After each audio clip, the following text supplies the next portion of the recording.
Is-Superintendent ta' Saħħa Pubblika l-Professur Charmaine Gawci ġiet onorata bl-Ordni Nazzjonali tal-Mertu fi grad ta' uffiċjali kif illum ġiet organizzata ċerimonja tal-investitura tal-Unuri għal Qadi tar-Repubblika fil-Palazz tal-Gran Mastru, preseduta mill-President ta' Malta George Vella, jum illi pajjiżna tifakkar fih is-46 anniversarju ta' jum ir-Repubblika. Hija ngħatat dan l-unura l-ħidma sfiqa tagħha fil-qasam tas-saħħa pubblika, partikolarment f'dawn l-aħħar xhur minn meta feċ il-COVID-19 fi xrutna. Għal-ħidma fil-qasam tas-saħħa ta' pajjiżna tul dawn ix-xhur ta' pandemija u mhux biss ġew onorati wkoll bħala uffiċjali fl-Ordni Nazzjonali tal-Mertu it-tabib Christopher Barbara, Clinical Chairperson għad-Dipartiment tal-Potoloġija fl-Isptar Mater Dei, kif ukoll it-tabib Charles Mallija Azzopardi illi preżentament tmexxi d-Diviżjoni tal-Mart Infettiv fl-Isptar Mater Dei, dipartiment kruċjali tul l-imxija tal-COVID-19 f'Malta. Fil-waqt li l-Kardinal Mario Grech ingħata l-unur tal-Ordni Nazzjonali tal-Mertu fil-grad ta' kumpann, fil-waqt li l-Brigadier Jeffrey Kurmi ġie onorat bl-Ordni Nazzjonali tal-Mertu fil-grad ta' uffiċjal. Intant, fid-diskors tiegħu il-President tar-Repubblika George Vella sellem il-memorja ta' dawk kollha li tilfu ħajjithom tul dawn l-aħħar xhur, kif ukoll lil ħaddiema Maltin u Għawċin b'mod partikolari lil frontliners kif ukoll lill-għalliema illi minkejja s-sogru għal saħħithom xorta waħda qed iwettqu l-qadi ta' dmirhom. Dan fil-waqt il-qajjem kuxjenza dwar id-diffikultajiet relatati mas-saħħa mentali li tul il-ġimgħat tal-pandemija il-poplu Malti u Għawċi qed iħabbat wiċċu miegħu kemm minħabba s-solitudni kif ukoll dovut għal konsegwenzi ekonomiċi. Din il-pandemija li b'xorta ħażina għadha ddur madwarna, ħarbtilna l-ħajja soċjali tagħna u tad-daqqa qawwija lill-ekonomija ta' pajjiżna. It-turiżmu li fuq tant jiddependi pajjiżna tista' tgħid waqaf. U miegħu waqaf ukoll dak in-negozju kollu li normalment ikun assoċjat miegħu. Negozji żgħar u kbar tħarbtu. U ħafna postijiet tax-xogħol kienu u għadhom fil-periklu.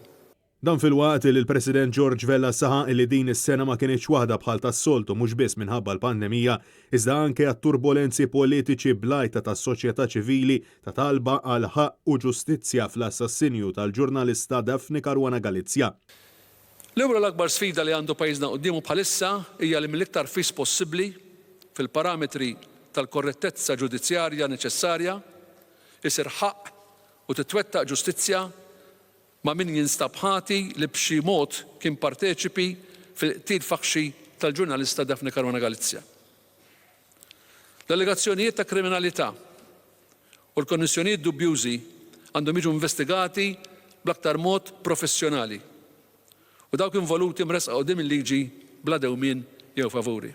U appella għal ħidma sfiqa sabiex f'Malta jkollna ġurnaliżmu ħieles kif ukoll bilan li pajjiżna jerġa' jikseb reputazzjoni tajba u fiduċja sħiħa fil-qasam finanzjarju fost oħrajn bilan li l-Gżejjer Maltin ikattru l-investiment lejhom.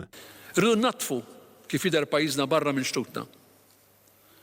Dan isir mhux billi nippruvaw ninsew, iżda billi nuru soba ġenwina ta' dak li sar u nipperswadu lil kulħadd bil-konvinzjoni tagħna li dak li sar mhux se jirrepeti ruħu qatt aktar. L-Eċċellenza tiegħu tkellem ukoll dwar l-ambjent ta' madwarna u insista li dan huwa inkwiet ewlieni tal-poplu Malti u Għawċi u appella għal bilanċ u sostna li l-kostruzzjoni u d-divertiment m'għandhomx jippreġudikaw l-ambjent naturali ta' pajjiżna. Dan fil-waqt li l-Kap tal-Istat iddeskriva x-xena politika f'pajjiżna ta' snin 80 bħala żminijiet illi kien ikun aħjar illi kieku ma seħħowx fil-waqt li ddeskriva l-għażla demokratika mmexxija mill-lajta tal-Partit Nazzjonalista għal sħubija fl-Unjoni Ewropea bħala għażla għaqlija. ċerimonji ta' jum ir-Repubblika bdew bil-parata mis-soldati tal-Forzi Armati ta' Malta fi triq ir-Repubblika mal-wasla tagħhom fi Pjazza San George is-soldati kienu spezzjonati mill-President ta' Malta.